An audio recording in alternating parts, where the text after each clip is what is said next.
السلام عليكم ورحمة الله. ازيكم يا بنات؟ عاملين ايه؟ يا رب تكونوا كويسين في احسن الاحوال.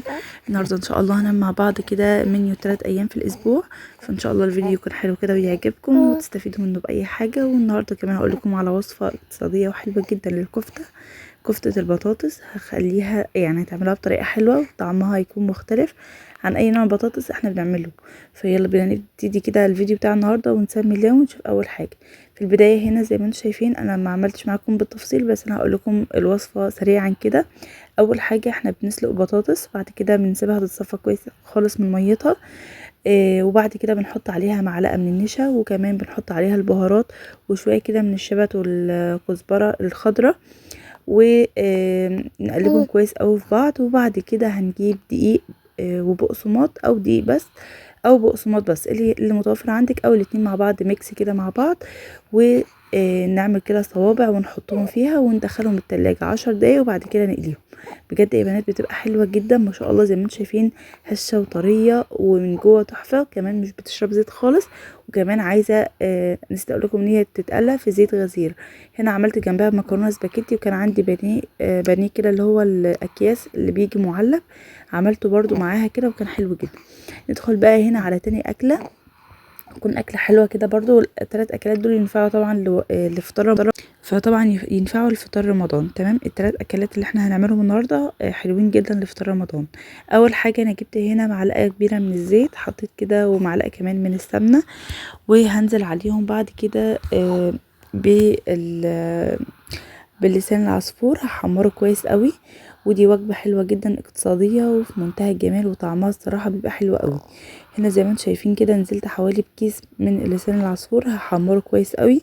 وبعد كده هنبتدي نشتغل فيه. هنعمل النهاردة كفتة ولسان العصفور بتاع الافراح، وان شاء الله يكون الفيديو حلو كده ويعجبكم، وكمان الوجبة دي تكون حلوة وتعجبكم بإذن الله. هنعملها زي بديل الرز البسمتي كده بالظبط. المهم اللي انا هحمر كميه اللسان العصفور ديت، واول ما تحمر معايا كده زي ما انتم شايفين يعني هفرغ حته كده من النص، وبعد كده هنزل ببصلايه تكون كده مفرومه ناعم. يعني هقلب فيها كويس قوي لحد ما احس ان هي خلاص يعني بدات ان هي تدبل معايا. وبعد كده هنزل كمان عندي جزر وعندي بسله وعندي كمان طماطمايه متقطعه كده صغير. كل الحاجات دي كده سلطة، يعني متقطعين كلهم سلطة، وهنزل بيهم كده مع لسان العصفور بتاعي. دلوقتي برضو هقلب كويس قوي، ويعني هتأكد كده من التقليب اللي هو خلاص اتقلب كويس قوي كده. وبعد كده كمان هنزل بالبهارات، فلفل اسود، كمون، كزبرة ناشفة، وورق لورا، وحبهان. وطبعا هسيبهم كده بقى ايه، واحط المية واسيبهم يستوي على مهلهم. وتعالوا نشوف هنجهز ايه تاني ونعمل ايه مع الرز ده. هنا بقى انا هحط دلوقتي الميه وهسيبه براحته خالص، وبعد كده هنشوف بقى هنعمل ايه تاني يا بنات. بصوا هنا بقى انا كنت خلاص عملت كفته. الكفته كمان عملتها بالطريقه المعتاده اللي انا دايما بعملها معاكم في كل الفيديوهات. انا جبت الكفته، جبت نص كيلو من اللحمه، حطيت عليه بصلايه كده كبيره، وحطيت شبت وكزبره. قلت احط، يعني انا كنت بحط دايما لا اما بقدونس لا اما كزبره، قلت احط شويه شبت كده الصراحه اداها يعني طعم حلو. وحطيت كمان فصين توم وقرن كده من الشطه او الفلفل الحامي، وخلطتهم كلهم في الخلاط، وحطيت بهارات الكفته وحطيت اللحمه وصبعتهم ودخلتهم الفرن. هنا بقى زي ما انتم شايفين قلت هعمل كده الاكل بشكل يعني حلو شويه كده، عشان الولاد كده يرضوا ان هم ياكلوا، لان الصراحه يا بنات ولادي مش بياكلوا الحاجات اللي فيها خضار، بس انا حبيت ان انا اكلها لهم، عشان كده زينت كده شكل الاكل. فطبعا اللي عنده ولاد مش بياكلوا كويس زيني شكل الاكل بجد، يعني باذن الله هياكلوا نفسهم هتتفتح، لان فعلا العين بتاكل قبل البق. فالحاجه لما تكون متزينه الاطفال بياكلوها. وانا علشان طبعا حاطه في لسان العصفور جزر وبسله وبصل وحاجات وخضار يعني، فكنت خايفه ان هما ما ياكلوهوش، فحطيته بقى بالشكل ده وزينت الاطباق بتاعتي علشان طبعا ياكلوه كده.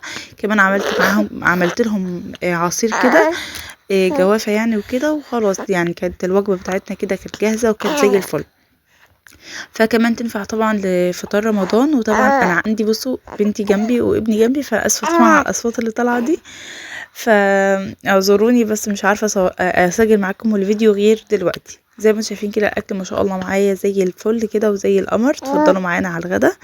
فتعالوا بقى نروح لتالت اكله، وهي التالتة هتكون التالتة ان شاء الله وهتكون الاخيره.